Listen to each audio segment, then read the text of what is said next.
Bienvenue, aujourd'hui, on se penche sur Le menteur de Corneille. On va essayer de comprendre, à partir de différentes analyses, pourquoi ça ment autant dans cette pièce de 1644. Oui, bonjour. C'est une pièce vraiment intéressante parce que Corneille, on le connaît surtout pour ses tragédies, hein, et là il revient à la comédie. Le but, c'était de divertir clairement. Mais pas seulement, j'imagine. Non, non, pas seulement. Le menteur, c'est plus riche que ça.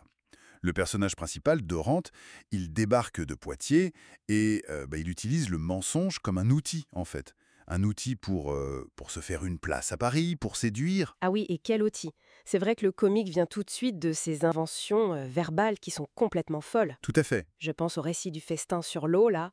C'est grandiose, mais totalement inventé. Oui, ou l'histoire du mariage secret à Poitiers qu'il invente pour se sortir d'un mauvais pas, avec des détails incroyables, genre un flagrant délit, un coup de feu. C'est ça. Et ce qui est drôle, c'est que nous, le public, on sait qu'il ment. Donc on rit un peu avec lui, enfin, de la situation. Oui, il y a une sorte de complicité. Exactement. Et on admire aussi son, comment dire, son talent pour raconter. Il rend les scènes super vivantes, on appelle ça l'hypotypose. Et en même temps, on s'amuse de voir les autres, comme son père Géronte ou son rival Alcippe, qui gobent tout. Et il ne faut pas oublier Cliton, son valet.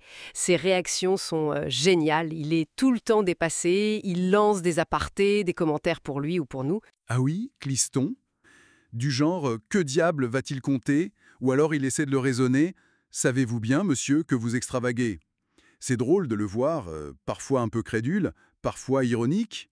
Oui, il demande même à un moment de grâce, dites-moi si vous allez mentir. C'est dire. C'est ça. Cliston, c'est un peu nos yeux et nos oreilles sur scène. Et puis, au-delà des mots, les mensonges créent des situations comiques pures. Le quiproquo du début quand Doran se trompe de femme, entre Clarisse et Lucrèce. Ah oui, la confusion initiale. Voilà.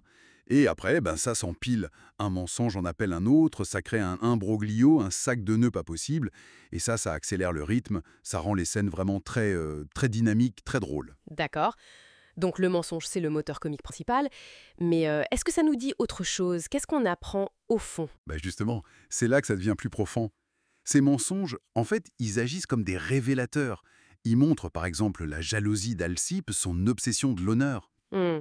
Il montre aussi la gentillesse un peu naïve de Géronte, le père, mais aussi son souci de la réputation de la famille. Et bien sûr, ça révèle Doran lui-même, son côté insaisissable, son identité un peu flottante qui se construit dans ses fictions. Et les femmes dans tout ça? Parce qu'elles mentent aussi un peu, non? Clarisse, Lucrèce. Oui, oui, elle mente. Mais c'est très différent. Chez elle, le mensonge est plus prudent, plus stratégique. C'est un moyen de protéger leur honneur, de naviguer dans une société qui leur impose beaucoup de contraintes. C'est pas le plaisir d'inventer, comme Doran. Ah, d'accord. C'est plus une nécessité tactique alors. Exactement. C'est pas la vanité ou le jeu qui domine. Et ça nous dit beaucoup sur la société du XVIIe siècle. Une société où l'apparence, la parole, ce qu'on appelle l'honneur, c'est primordial. Le paraître avant l'être, en somme. C'est un peu ça. Dorance sent bien que pour briller, il vaut mieux raconter des histoires flamboyantes que d'être juste un homme à paragraphe, un juriste compétent mais un peu terne. C'est fascinant, cette importance de la parole, de l'illusion. On a l'impression que la pièce parle du théâtre lui-même, en fait. Tout à fait.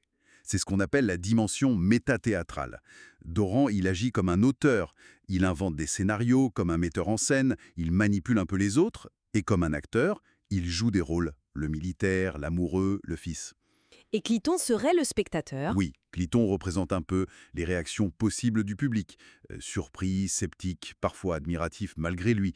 La pièce repose sur cette illusion créée par les mots, bien plus que sur l'action physique. Et ça nous mène à la fin, avec cette réplique célèbre de Cliton, par un si rare exemple, apprenez à mentir. C'est ambigu quand même. On doit comprendre quoi? C'est une critique ou un éloge caché? C'est toute la question, et Corneille nous laisse avec ça. Ça renvoie à cette idée baroque du theatrum mundi. Le monde est une scène de théâtre.